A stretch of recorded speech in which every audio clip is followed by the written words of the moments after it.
The first image here is of the 1970D double die reverse. So 1970 Denver minted Roosevelt dime. You always want to look for doubling on the back of the coin on the lettering, United States of America. Look for that doubling. Now if you want to see your coins up close like this, you can get a USB coin microscope. I have them available on couchcollectibles.com. Link is in the description of every single video. Now here's an example of that 1970D with that double die reverse. See here on the coin slab, it says DDR, that is double die reverse. Now this coin is also valuable because it has a high grade of a mint state 66. Now the coin grading scale only goes up to 70, this is at a 66, so that will give it a lot of value as well. Now this dime here sold for over $130 because of the high grade and because of the doubling on the reverse. This next coin is pretty cool. It is a 1970 Denver minted dime that has an error. So the coin has been double struck with the second strike being 90% off center. So very cool type of error taking place here. This coin would probably definitely not fit in a coin roll. Well, at least not a dime coin roll, maybe a quarter coin roll. But this dime here did sell for over $75 because of that mint error. Now here's a 1972. Now this one's pretty cool. It is a 1972 S. It is the proof coin with an obverse rotation. So it's been double struck with an obverse rotation. So very, very cool. If we zoom all the way in there, you can actually see the lettering going through Roosevelt's head. And then we see the design there at the bottom as well. So we see how that design has been rotated. Very awesome coin. This dime sold for over $2,000. 2,000 US dollars. Now for a 1971 high grade, again, the only reason that this coin is valuable is because of its high grade of a mint state 67. Now this coin here sold for over $990, so nearly a $1,000 dime. But keep in mind, if you have a 1970s, 1971, 72, whatever it is, Roosevelt dime, and you think it's valuable, well, what's going to make it valuable is the high grade and if it has any types of errors. Now if it's all scratched up and dinged up and circulated, doesn't have any types of errors, it's only going to be worth its face value of 10 cents. So like I said, nearly a $1,000 dime. Now next up is another error coin. This is a die cap, an obverse die cap taking place on the 1973 Denver minted Roosevelt dime. So we see that there clearly in the image displayed. No design for the reverse here because of that mint error. And this coin here sold for over $500. A $500 10-cent coin. Now I've discussed this a lot. This is the 1975 proof dime, so it is missing the S mint mark. So here's an example of a proof coin up top and a business strike on the bottom. The coin on the bottom is typically the coin that you will find in your pocket change. It is not supposed to have a mint mark. The coin up top is the mirror-like finished, more detailed proof coin that is supposed to have an S mint mark. So sometimes people get these confused. You want to look for the proof coin that is missing the S mint mark, because if you do find one, they're definitely valuable. Here's an example of one with the S, and then here's the example of one without the S mint mark. Now next up is another cool coin. This dime has actually been struck on a foreign planchet, so a coin from Panama. So very, very cool. Love this coin, the coloration of it, because of being struck on a Panama coin planchet. This dime sold for over $990. So again, nearly a $1,000 Roosevelt dime.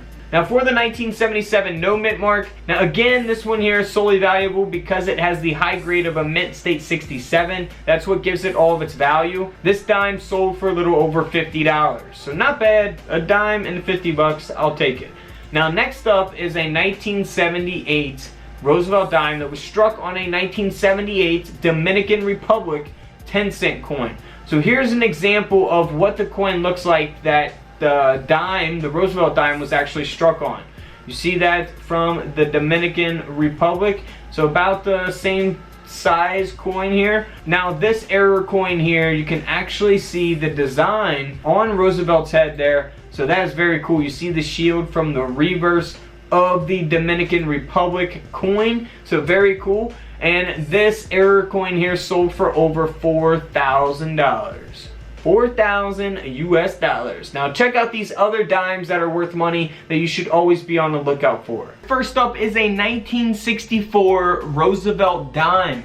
Now this is a silver dime, of course, and it was actually struck on a defective planchet. So it only weighs 2.2 grams. You can see that error taking place clearly at the top of the coin there. Now someone may come across something like this and think that someone did it on purpose, that it's damaged. However, it is a mint error, and that's why this dime sold for over $300. Moving on to a 1973 Roosevelt dime. This has an obverse die cap. So we see that taking place most noticeably on the front right side of the coin there, on the obverse of the coin, and then over on the reverse you can see that taking place as well, where there is no reverse design on this dime. Now because of this mint error, this Roosevelt dime sold for over $545. Next up is a 1991 dime that looks like it may be damaged as well. However, it is overstruck on a 1990 Roosevelt dime. So that's pretty cool. You got 2 years of dimes here. You can see this error taking place on this dime, both on the reverse and the obverse of the coin. And this coin sold for over $4,600.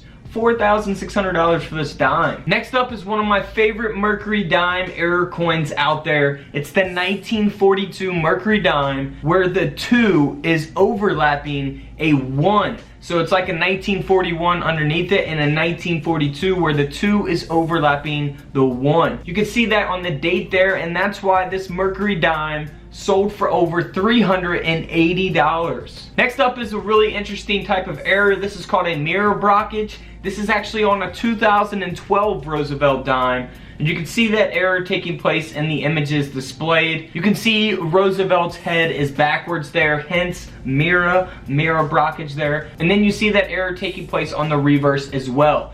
Now this dime here sold for over $560. Just to hop back over to another Mercury dime, this is a 1944 where the obverse has been struck through some type of scrap. So in the process of minting this coin, a piece of scrap got in the way and was struck through this coin as it was being produced, and that's why this Mercury dime sold for a little over $100. Here's another Mercury dime. This is very cool. I would love to find something like this because it does look like someone could have possibly done something like this. It actually is a no dated because we can't see the date all the way. It's actually got some reading going there through the coin. So you can see that taking place on the right side of the Mercury dime, and that's why this dime sold for over $250. Next up is another no dated dime. However, this is a Roosevelt dime that has a major obverse die break, and you can see that both on the obverse and the reverse of the coin. So if you ever come across anything like this, this is like a major cut error is what it is.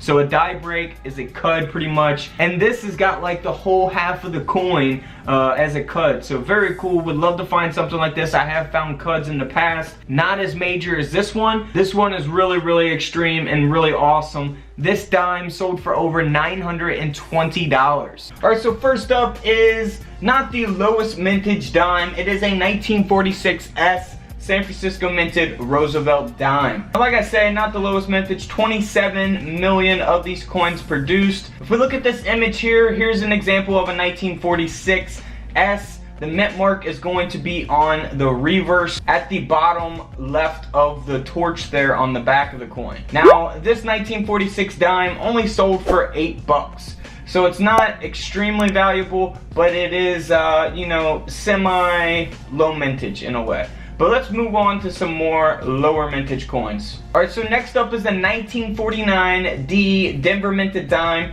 Kind of the same case here. There was 26 million of these coins made. And here's an example of two coins that sold on eBay. They're not graded or anything like that. It's a 1949 D and a 1949, and they sold for a little over $50.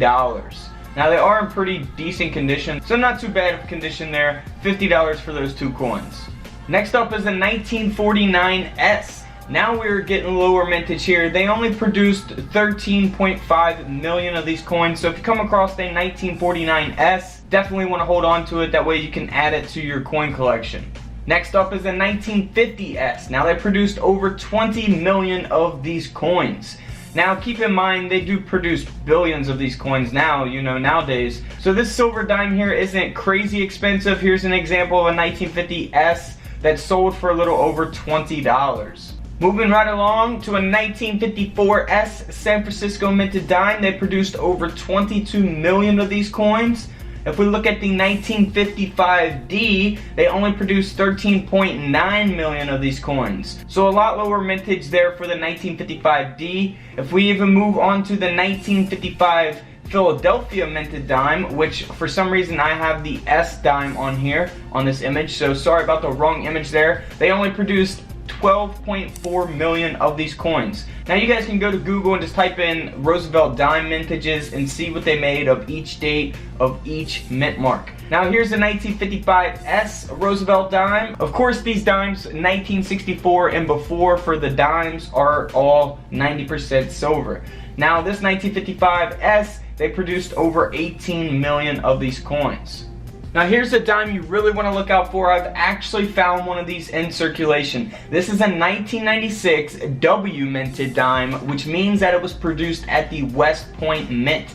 Now these are very hard to find because they only produced 1.4 million of these coins. If you look there above the date 1996, you can actually see the W mint mark there. So definitely an awesome coin to look out for.